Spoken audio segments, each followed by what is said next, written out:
Manchester United fans, imagine selling Marcus Rashford for just £26 million, because according to Rio Ferdinand, that would be an absolute robbery. But here's the twist.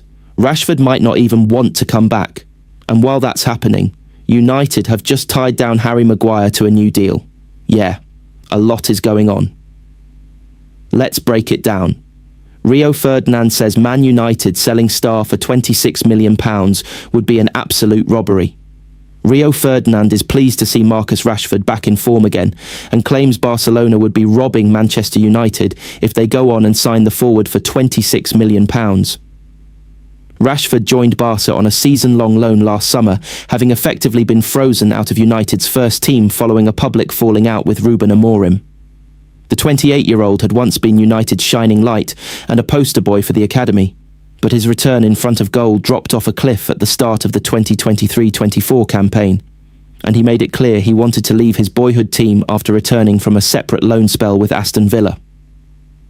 Though not a guaranteed starter at the Camp Nou, Rashford appears to be enjoying his football again in Spain, with the England international racking up 11 goals and 13 assists in all competitions. His latest goal, a crucial equaliser in a 2-1 victory over Atletico Madrid at the weekend, was arguably his standout moment yet for the runaway La Liga leaders, and Hansi Flick was full of praise after the final whistle. "I'm very happy with Marcus," the Barca head coach told reporters. "He has shown his quality and he scored an important goal." However, Flick was unable to provide any clarity regarding Barca's plans for Rashford beyond the season, when the player's current loan contract expires.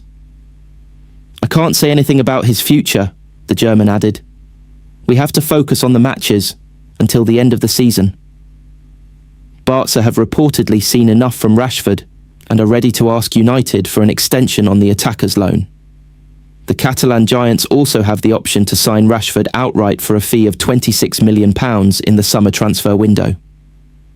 According to Manchester Evening News, recent reports in Spain suggesting this option had expired were wide of the mark. If Barcelona get him for the reported £26 million that we're talking about, and they get that version of Marcus Rashford, that is an absolute robbery. It's a steal, ex-United defender Ferdinand said on his Rio Ferdinand Presents YouTube channel. "I just say good luck to him. I want him to do well, because I've seen him grow as a young player at United, and good luck to him in that sense." Though Ferdinand would have an in-form Rashford back at United in a heartbeat, he's confident the ship has sailed on the forward's Old Trafford career. Asked if he would like to see a fit and firing Rashford in United colours again, Ferdinand replied, "Absolutely. If Marcus Rashford is playing like that goal there is Marcus Rashford. That isn't a surprise. We're not sitting here going, 'Oh my God, did you see what Marcus Rashford did the other day? Never knew he could do that.' No, that's what we expect. That's what Marcus Rashford has made us feel, is the norm with him, because he's that good. Potentially he's that good. It's just that we haven't seen it for a while at Manchester United, and there's obviously reasons behind that. But let's forget that now. That page is turned. He's now at Barcelona, 10 goals, 10 assists this season. What a loan signing he has been for Barcelona if you look at it like that. Would you have that Marcus Rashford back at Manchester United? 100%, but I think that ship has sailed. Based on what he has seen in recent weeks, Ferdinand believes Rashford will now have his heart set on staying put in Barcelona for at least another season. "I think Marcus Rashford is looking forward. I think deep down he'll want to go to Barcelona, and I just hope that actually materialises for him," the six-time Premier League winner continued. Is he playing consistently like the Rashford that we knew before?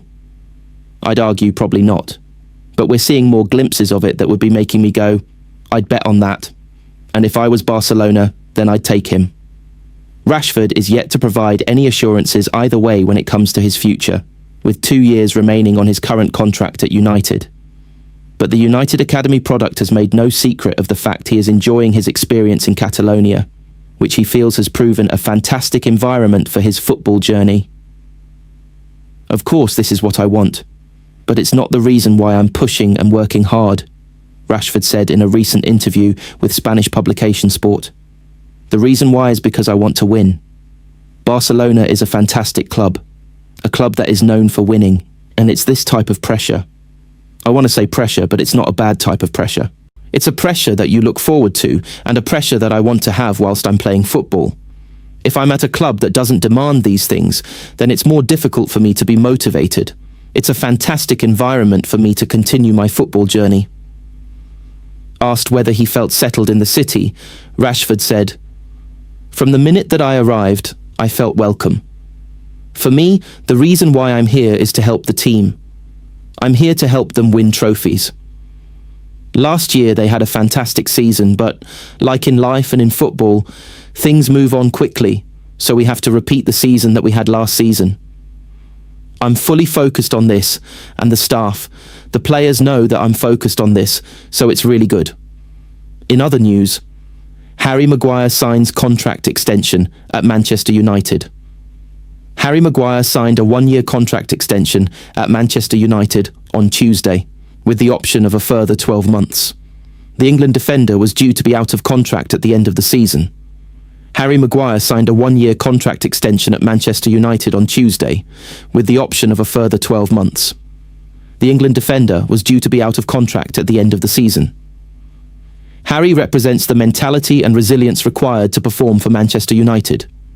He is the ultimate professional who brings invaluable experience and leadership to our young, ambitious squad, Director of Football Jason Wilcox said. Maguire joined United from Leicester in 2019 for $97 million, which was a world record transfer for a defender. He has won the FA Cup and League Cup with the club and has made 266 appearances. The 33-year-old centre-back looked set to leave in 2023 after losing his position under former manager Erik ten Hag. He has since established himself as a key figure and has earned a recall to the England squad ahead of the World Cup. Representing Manchester United is the ultimate honour. It is a responsibility that makes myself and my family proud every single day, he said. I am delighted to extend my journey at this incredible club to at least 8 seasons and continue to play in front of our special supporters to create more amazing moments together. So United fans, let's talk. If you're the club, what are you doing? Taking the £26 million and moving on? Or bringing Rashford back and giving him another chance? And Maguire? New contract, deserved or not? Drop your thoughts right now. And don't forget to subscribe, because this summer, it's going to get very real. Manchester United fans, your first summer signing is done. No manager confirmed, no official announcement yet. But behind the scenes, agreements are already being sealed. And here's the twist. It's not just one signing. United have a full target list ready. Midfielders, wingers, defenders. This is a complete rebuild. Let's break it all down. Manchester United are not waiting around. Even with uncertainty surrounding the managerial position, the club has already begun executing its summer transfer strategy with precision. While many expected hesitation due to the lack of a permanent head coach, the opposite is happening. Decisions are being made early, targets are being lined up, and most importantly, the first deal is already agreed. That player is Cristian Orozco, a highly rated Colombian defensive midfielder currently developing at Fortaleza Cif. At just 17 years old, Orozco represents something Manchester United have been aggressively pursuing in recent years: elite young talent with high developmental upside. The agreement is in place, with a fee of around £750,000 already settled. However, due to international transfer regulations, the move cannot be finalised until he turns 18 on July 13th. This is not a first-team signing. This is a strategic investment. United see Orozco as a long-term asset, a player who can be developed within the system, moulded into a specific role, and potentially become a key figure in the years ahead. His profile fits the modern defensive midfielder archetype, composed on the ball, tactically aware, and physically capable of adapting to high-intensity football. But while this signing signals future planning, it also highlights something more important. Manchester United are operating on 2 timelines simultaneously. On one side, they are investing in youth, players like Orozco who represent the future. On the other, they are aggressively targeting established or near-established talents who can immediately elevate the first team. And that's where things get really interesting. Despite the uncertainty around who will be leading the team next season, Michael Carrick has positioned himself strongly as a contender for the permanent role. Since taking over following the departure of Ruben Amorim, Carrick has overseen a remarkable turnaround, guiding United into third place and putting them firmly on course for Champions League qualification. That context matters, because Champions League football changes everything. Financial power, player attraction, and negotiating leverage all increase significantly. And United are already preparing to capitalise on that. According to reports, the club has identified key priority areas for reinforcement: a young left-back, a dynamic left-winger, 2 central midfielders. This isn't minor tweaking. This is structural rebuilding. Let's start with midfield, because that's clearly the focal point. With Casemiro expected to depart, United are looking to reshape the core of their midfield, and multiple names have emerged as potential targets. One of the most exciting is Elliot Anderson. Currently impressing at Nottingham Forest, Anderson has rapidly developed into one of the most promising midfielders in England. His energy, versatility, and technical ability make him an ideal fit for a high-intensity system. However, acquiring him won't be easy. He is valued at around £80 million, a fee that could rise even further depending on his performances at the upcoming World Cup. That price tag reflects both his current level and his potential ceiling. Then there's the Newcastle duo. Sandro Tonali and Bruno Guimaraes have both been linked with moves to Old Trafford. As previously discussed, Newcastle are determined to keep hold of their key players, but continued interest from United suggests that these situations are being closely monitored. Both players offer different qualities. Tonali brings control, composure, and tactical intelligence. Guimaraes offers leadership, creativity, and Premier League proven dominance.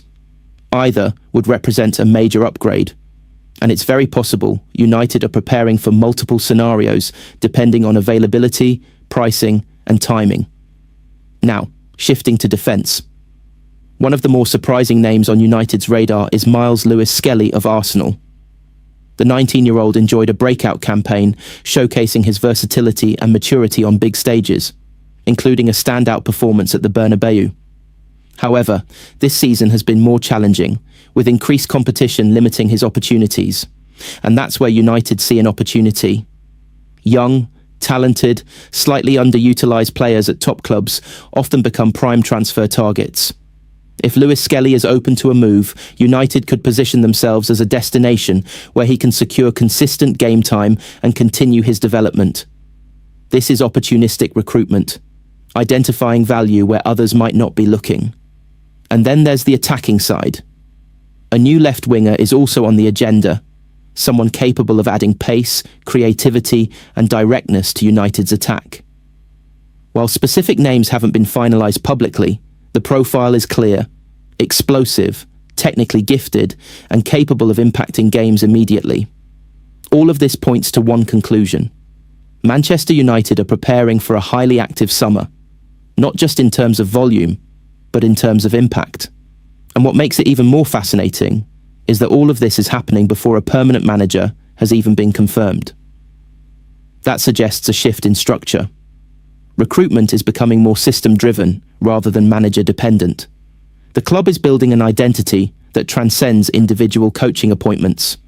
And if Carrick does secure the job, then this transfer strategy aligns perfectly with his footballing philosophy: possession-based control, intelligent movement, and tactical discipline. Now, let's briefly touch on timing.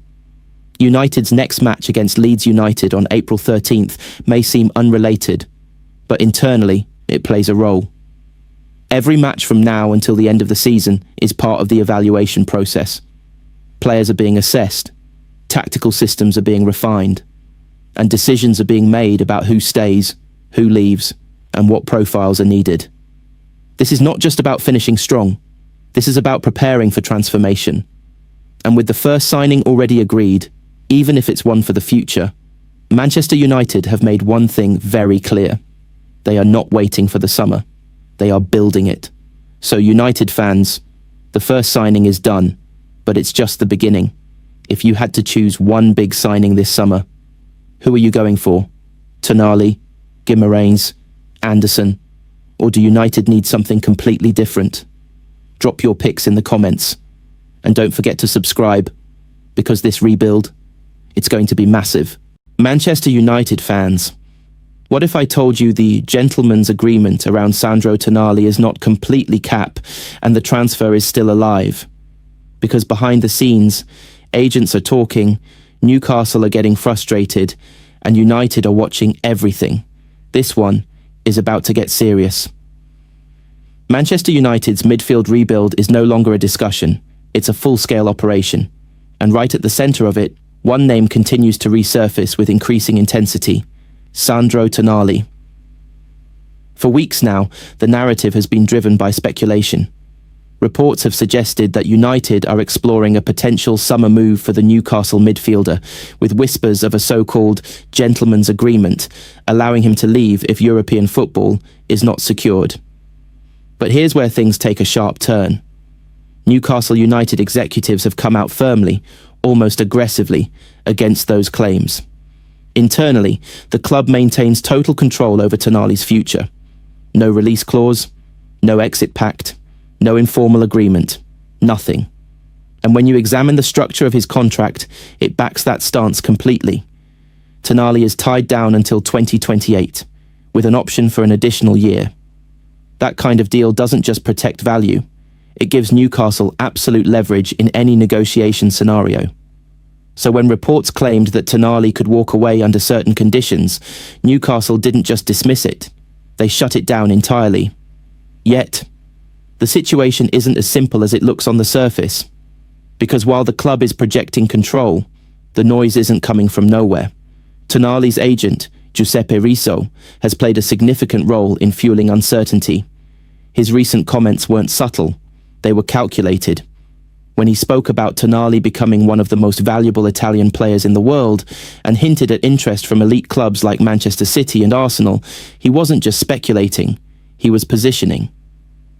In elite football, agents don't speak like that by accident. Every statement is strategic. Every hint is a signal to the market. And in this case, the signal is clear. Tonali is not untouchable. Now, whether Newcastle likes it or not, that kind of messaging introduces instability. It doesn't mean the player wants to leave, but it opens the door for clubs like Manchester United to start preparing something behind the scenes. And make no mistake, United are watching closely. This isn't just about adding a midfielder. This is about redefining the identity of the midfield post-Casemiro. Casemiro's departure marks the end of an era. Experience, leadership, defensive control, those qualities don't just disappear without consequence.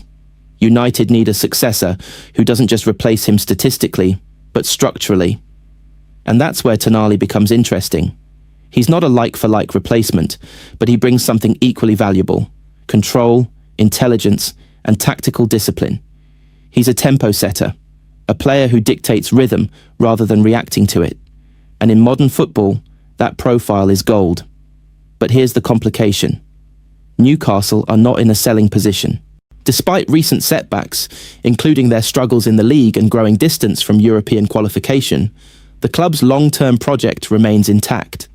And losing a player like Tonali would be a direct hit to that project. That's why Eddie Howe's frustration is becoming more visible. From the outside, it might look like standard transfer noise, but internally, it's disruptive. When your key players are constantly linked away, it creates questions, not just from fans, but within the dressing room. Howe has already dismissed rumours linking Bruno Guimaraes to United as disrespectful. And now, similar narratives around Tonali are beginning to irritate him just as much. Because for Howe, this isn't about speculation, it's about stability. And stability is exactly what Newcastle are trying to protect. But here's where things get even more intriguing. We are currently in an international break, a period where club football pauses, but transfer narratives often accelerate. Why? Because players step away from club environments. Agents become more active. Conversations happen away from the spotlight. And Tonali's situation during this break is crucial. While representing his national team, Tonali continues to build his profile on the global stage. Every performance becomes data. Every touch is analysed. Every game adds to his market value. At the same time, Manchester United scouts and decision-makers are observing everything. They're not rushing. They're not making public moves. But internally, evaluations are ongoing, and training sessions at club level, especially for United, are being used to test tactical setups that could accommodate a player like Tonali. During this break, Carrick and his staff are reportedly focusing heavily on midfield structure in training, transitional play, ball retention under pressure, positional discipline. Why does that matter? Because those are exactly the areas where Tonali excels. This isn't coincidence, it's preparation. United are building a system and identifying players who fit that system, and Tonali fits. Now, let's address the leadership angle, because this is where things get even deeper. Tonali himself has expressed interest in stepping into a leadership role at Newcastle. With Jamal Lascelles potentially stepping back, there's a void, and Tonali wants to fill it. That tells you something about his mindset. He's not thinking like a player preparing to leave. He's thinking like someone ready to take responsibility. But here's the paradox. Players can want leadership and still be open to opportunity, especially when clubs like Manchester United come into the picture. Because let's be real, United aren't just offering football. They're offering scale, visibility, legacy. And if they secure Champions League football, that changes everything. At that point, the conversation shifts from would he leave to can Newcastle realistically resist? And this is where the real battle begins. Newcastle have control on paper. But football isn't played on paper. It's played in negotiations, in relationships, in timing. And right now, the timing is building towards something. No official bids, no confirmed talks. But the ingredients are all there. Agent signals, club denial, manager frustration, player ambition, United interest. That combination rarely stays quiet for long. So while the gentleman's agreement may be false, the story itself, very real. So United fans, let me ask you this. If you had the choice, this summer, do you go all in for Tonali? Or do you move for someone like Guimaraes or Camavinga instead? Because one thing is clear. United's midfield is about to change completely. Drop your thoughts below, and don't forget to subscribe, because this summer, we're not missing a single move.